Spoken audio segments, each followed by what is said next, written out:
Hi hello welcome back to another video. ഇന്ന് നമ്മൾ ASMൻ്റെ സ്റ്റഡി പ്ലാൻ 40 ഡേയ്സ് സ്റ്റഡി പ്ലാനിൽ ഡേ 31 ആൻഡ് 32ലേക്ക് എത്തിയിട്ടുണ്ട് അല്ലേ. അപ്പോൾ ഇനി വളരെ ലിമിറ്റഡ് ആയിട്ടുള്ള ദിവസങ്ങളാണ്, വിരലിലുണ്ടാവുന്ന ദിവസങ്ങൾ മാത്രമാണ് നമുക്ക് എക്സാമിന് വേണ്ടിയിട്ടുള്ളത് അല്ലേ. അപ്പോൾ നല്ല രീതിയിൽ നിങ്ങൾ റിവിഷൻ കൊണ്ടുപോകണം കേട്ടോ. റിവിഷന് നല്ലൊരു ഇമ്പോർട്ടൻസ് കൊടുത്തുകൊണ്ട് വേണം ഈ ഒരു ദിവസങ്ങളിൽ നമ്മൾ മുന്നോട്ട് പോകാനായിട്ട്. ഇനി നമ്മളുടെ ക്ലാസ്സുകളിലേക്ക് വരാം. അതിന് മുമ്പായിട്ട് നമ്മളൊരു ടെലഗ്രാം ചാനൽ സ്റ്റാർട്ട് ചെയ്തിട്ടുണ്ട്. അതിൻ്റെ ലിങ്ക് ഫസ്റ്റ് കമൻ്റ് ആയിട്ട് കൊടുത്തിട്ടുണ്ട് കേട്ടോ. അപ്പോൾ നിങ്ങൾ അതിൽ കയറിയിട്ട് ജോയിൻ ചെയ്യുക. പിന്നെ അതുപോലെ നമ്മളൊരു SCRT സീരീസ് ആരംഭിച്ചിട്ടുണ്ട്. നല്ല രീതിയിൽ മുന്നോട്ട് പോകുന്നുണ്ട്. ടോപ്പിക് വൈസ് ആയിട്ടുള്ള ക്ലാസ്സുകളാണ് നമ്മൾ പ്രൊവൈഡ് ചെയ്യുന്നത്. അപ്പോൾ നല്ല രീതിയിൽ നിങ്ങൾക്ക് ഹെൽപ്ഫുൾ ആവുന്നുണ്ടെന്ന് കമൻസിലൂടെയൊക്കെ അറിയാൻ സാധിച്ചതിൽ ഒരുപാട് സന്തോഷം. ഓക്കെ, അപ്പോൾ ടെലഗ്രാം ചാനലിൽ ജോയിൻ ആവാനുള്ളവർ ലിങ്കിലൂടെ കയറിയിട്ട് ടെലഗ്രാം ചാനലിലേക്ക് ജോയിൻ ചെയ്തോളാം. നമ്മളുടെ എക്സാം വോയേജ് എന്ന് തന്നെയാണ് കേട്ടോ ടെലഗ്രാം ചാനലിൻ്റെയും പേര്. അപ്പോൾ കമ്മിങ് ടു ഡേ 31 എന്തൊക്കെ ടോപ്പിക്സ് പഠിക്കണം നോക്കാം. ഏറ്റവും ആദ്യം തന്നെ ഉപദ്വീപീയ പീഠഭൂമിയെക്കുറിച്ചാണ് നിങ്ങൾ പഠിക്കേണ്ടത് കേട്ടോ. ഉപദ്വീപീയ പീഠഭൂമി റാങ്ക് ഫയൽ എടുത്ത് വെച്ചിട്ട് അതിലെ കാര്യങ്ങൾ പഠിക്കാം. ഇനി അതല്ലാന്നുണ്ടെങ്കിൽ നമ്മൾ SCRT ഒക്കെ കവർ ചെയ്യുമ്പോൾ അതിൽ കുറേ പോർഷൻസ് ഒക്കെ പോകുന്നുണ്ട്. എങ്കിൽ കൂടിയിട്ടും ഈ ഒരു ഭാഗത്തുനിന്ന് ചോദ്യങ്ങളൊക്കെ വരുന്നതായതുകൊണ്ട് നിങ്ങൾ ആ ഒരു ഏരിയയ്ക്ക് ഇമ്പോർട്ടൻസ് കൊടുത്ത് തന്നെ പഠിക്കണം. പിന്നെ അതുപോലെ 10th സ്റ്റാൻഡേർഡിൽ ന്യൂ SCRT ആണ് തീരങ്ങളിലൂടെ എന്ന ചാപ്റ്റർ നമ്മൾ പഠിക്കുകയാണ് കേട്ടോ. അതുകൂടാതെ ഹിമാലയൻ നദികൾ പ്രത്യേകിച്ച് സിന്ധുവിനെ കുറിച്ചൊക്കെ കൂടുതൽ ഈ ഒരു സമയത്ത് നിങ്ങൾ പഠിച്ചു വെക്കണം. കറണ്ട് അഫയേഴ്സ് കൂടി ഇൻക്ലൂഡ് ചെയ്തിട്ട്, അതുപോലെ സിന്ധു നദീജല കരാർ അങ്ങനെയുള്ള കാര്യങ്ങളും കൂടിയൊക്കെ ഇൻക്ലൂഡ് ചെയ്തിട്ട് വേണം പഠിക്കാൻ വേണ്ടിയിട്ട് കേട്ടോ.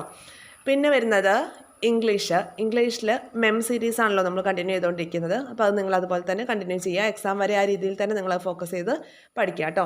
അതുപോലെ കറണ്ട് അഫയേഴ്സിലേക്ക് വരുമ്പോൾ ഏപ്രിൽ 2024 പഠിച്ചേക്കുക. ഏപ്രിൽ 2024 പഠിക്കുക.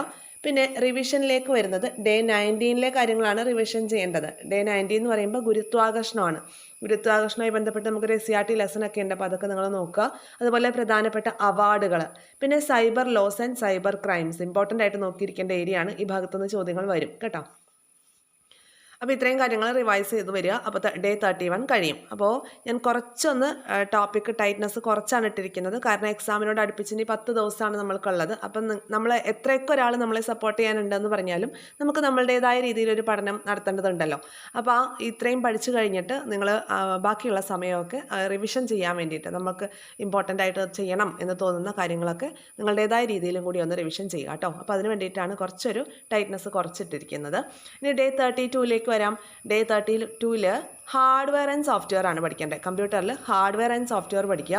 അതുപോലെ national and state commission for women, ദേശീയ കമ്മീഷനും സംസ്ഥാന കമ്മീഷനും ഫോർ വിമൻ അത് നിങ്ങൾ പഠിക്കണം. കാരണം സ്ത്രീകളുമായി ബന്ധപ്പെട്ടിട്ടുള്ള കാര്യങ്ങളൊക്കെ എപ്പോഴും ഇമ്പോർട്ടൻസ് കൊടുത്തുകൊണ്ട് തന്നെയാണ് PSC ചോദിക്കാറുള്ളത്, അറിയാലോ. പിന്നെ പ്രൊട്ടക്ഷൻ ഓഫ് വിമൻ ആക്ട് 2005 അതും കൂടി പഠിക്കുക. മലയാള സിനിമയുമായി ബന്ധപ്പെട്ടിട്ടുള്ള കുറച്ച് കാര്യങ്ങളൊക്കെ ഒന്ന് നോട്ട് ചെയ്ത് വെക്കുക. ഇമ്പോർട്ടൻ്റ് ആയിട്ടുള്ള കുറച്ച് പഴയ കാര്യങ്ങളൊക്കെ ഒന്ന് നോട്ട് ചെയ്ത് വെക്കണം. പിന്നെ അത് നമ്മുടെ ഇപ്പോൾ റീസെൻ്റ് ആയിട്ട് കഴിഞ്ഞ ലാബ് അസിസ്റ്റൻ്റ് അല്ലേ, ലാബ് അസിസ്റ്റൻ്റ് എക്സാമിനൊക്കെ ഈ മലയാള സിനിമയുമായി ബന്ധപ്പെട്ടൊക്കെ ചോദ്യങ്ങൾ വന്നിട്ടുണ്ട്. അപ്പോൾ അതുകൊണ്ട് നിശബ്ദ സിനിമ ഏതാണ്, അതുപോലെ അവാർഡ് രാഷ്ട്രപതിയുടെ അവാർഡ് കിട്ടിയ ഫിലിമുകളും അങ്ങനെയുള്ള കാര്യങ്ങളൊക്കെ ഒന്ന് ഓർത്ത് വയ്ക്കുക. പിന്നെ SCRT ഒരു ലെസൺ നിങ്ങൾ പഠിക്കണം. 10th സ്റ്റാൻഡേർഡിലെ 3rd ലെസണാണ് പൊതുഭരണം എന്നുള്ള ആ ഒരു ഏരിയ. അതായത് കേരളം ഭരണവും ഭരണ സംവിധാനം എന്നുള്ള ടോപ്പിക്കിൻ്റെ അണ്ടറിൽ വരുന്നതാണ് ഈ ഒരു lesson. 10th സ്റ്റാൻഡേർഡിലെ 3rd lesson old SCRT ആണ് കേട്ടോ. പൊതുഭരണം എന്നുള്ള ചാപ്റ്റർ പഠിക്കണം. അതുപോലെ മലയാളം മാത്സിലേക്ക് വരുമ്പോൾ അറിയാലോ, MEM സീരീസ് ആണല്ലോ നമ്മൾ കണ്ടിന്യൂ ചെയ്ത് പോകുന്നത്. പിന്നെ ഡേ 20ലെ കാര്യങ്ങളൊക്കെയാണ് ഒന്ന് റിവിഷൻ ചെയ്യേണ്ടത്. ഡേ 20ലെ കാര്യങ്ങളെന്ന് പറയുമ്പോൾ ചലനം, ഫിസിക്സിലെ ചലനവുമായി ബന്ധപ്പെട്ട് ന്യൂട്ടൺസ് ലോയും, പിന്നെ കെമിസ്ട്രിയിലെ പീരിയോഡിക് ടേബിൾ, pH മൂല്യം, acid and alkali, aqua regia, അപ്പോൾ ഈ ഭാഗങ്ങളൊക്കെ ഒന്ന് നോട്ട് ചെയ്ത് പോവുക. പിന്നെ ഈ MEM സീരീസൊക്കെ നിങ്ങൾ ചെയ്യണം കേട്ടോ. നമ്മൾ പറയുമ്പോൾ അത് ചെയ്യണം, അല്ലെങ്കിൽ അത് മാത്സ് ആണല്ലോ അല്ലെങ്കിൽ MEM സീരീസ് ആണല്ലോ, അതൊക്കെ എന്തിനാ, അതല്ല.